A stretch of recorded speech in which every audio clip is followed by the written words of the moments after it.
I'm just sharing this because honestly, I can't afford to lose any subscribers. I want you guys to just think about it, okay? My name is Monique Powers, and I'm a mobile esthetician with a cosmetology and manicuring license.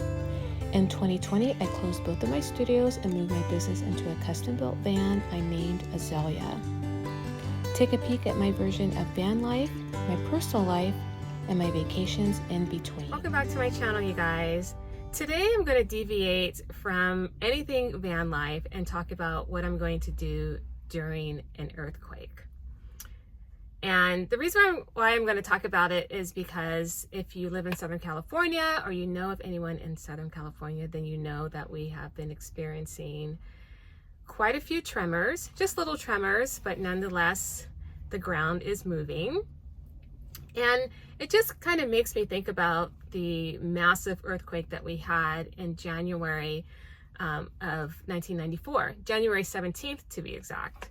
And I remember specifically saying to a friend the night before that we're going to have an earthquake. And I only said that because that week we had a couple tremors that week.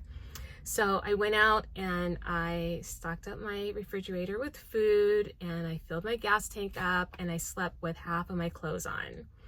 And that night at exactly 4:30 in the morning is when we had that really big earthquake.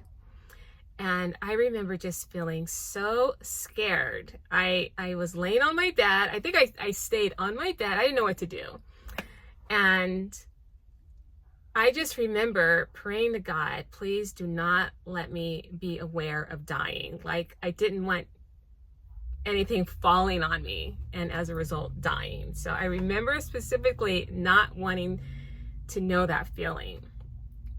And today, my clients have been, we'll be talking about it because it's the subject of the day or the week.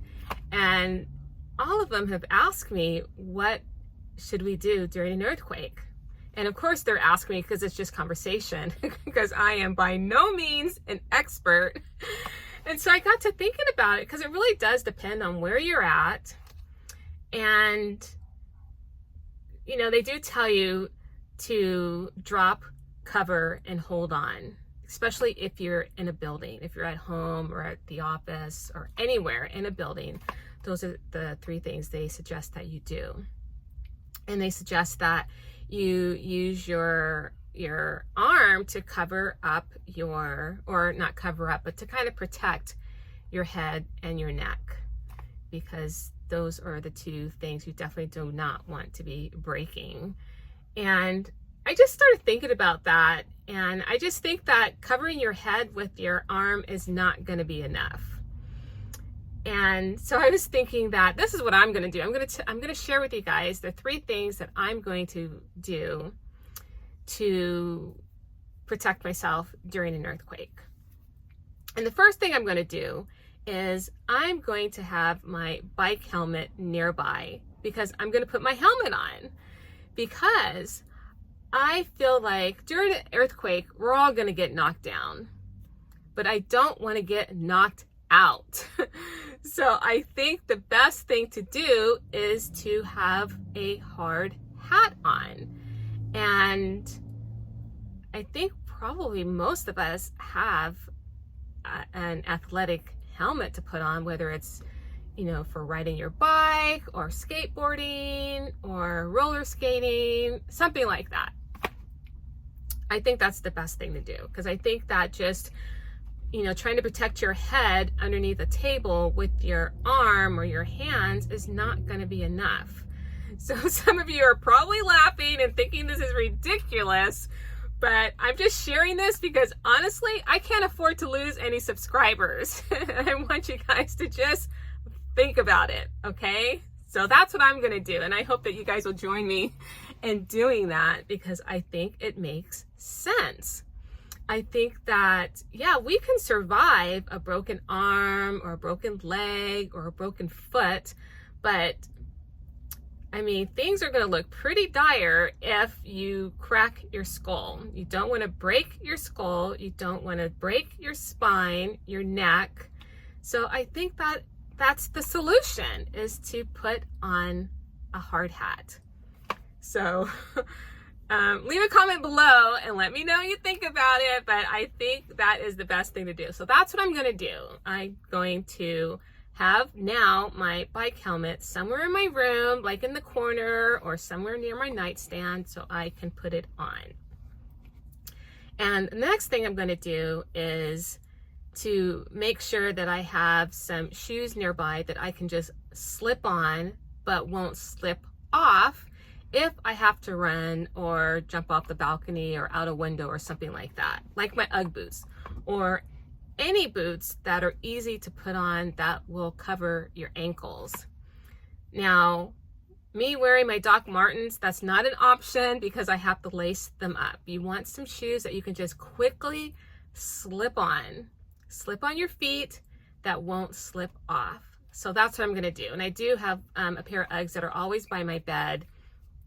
So that's what I'll be slipping on my feet. Because you just never know if there's going to be, shards of glass around. And if there is and your feet are not protected, you're kind of stuck where you're at. And you just don't want to be thinking about that, protecting your feet. You want to be able to move out of whatever potentially dangerous situation that you're in. So I recommend having a pair of shoes that you can just quickly slip on that won't slip off, even if it's a pair of slippers. As long as the best, I think, shoes to wear is something that covers your ankles, but a pair of slippers, if you can just slip them on, they won't slip off if you have to run or jump out, a window or something like that, then I think that's pretty good. So that's what I'm going to do. So I'm going to have my helmet and I'm going to have my shoes that I can just slip on. And then the last thing I'm going to do is I'm going to have my cell phone in a holder that's attached to the wall. So I do have it normally on my nightstand, and sometimes it is tethered to the charging cord.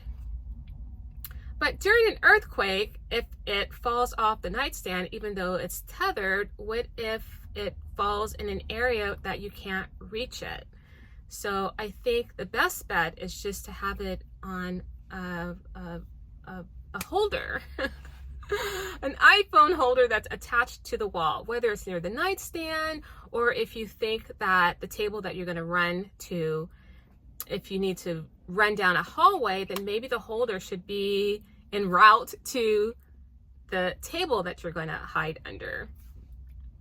So maybe it should be in a hallway or something like that, but on a wall nonetheless, not on a countertop, not on the nightstand, definitely not on a table or anything like that. So I think those are the three things that I'm going to do in addition to, what they tell you to do anyway, is basically to drop, cover, and hold on. And I just want to double back to the helmet part thing, because I'm also thinking how many of us really do have a sturdy, solid hardwood table to get under. Like, probably not. Maybe some tables are made out of that like pressed board. What is it called? I can't remember the name of it, but you know what I'm talking about. That's not that great. It looks pretty, but it's not that sturdy. So that's another reason why you want to put something on to cover up your head. Anyway, so I just wanted to share that with you guys because it was on my heart to share it, and I really probably should have shared this at least a week ago because the last tremor happened about 10 days ago or so. So I didn't want another day to go by. I know I've been giving you guys updates on my vegetable garden in the van, which let me share with you that, okay, the celery did die. It did die like I said it would. And I did eat the green onions, which were delicious. And the only two things that are remaining in the van right now are the tomato sprouts, and the sweet potato, which I'm happy to report it looks like it's doing pretty well. So anyway, I just wanted to update you guys on that. But tell me in the comments what you think about what I said I'm going to be doing to protect myself in case of an earthquake, because I think what I'm recommending is, I think it's pretty smart. So let me know in the comments, and I will see you guys in the next video. All right, take care.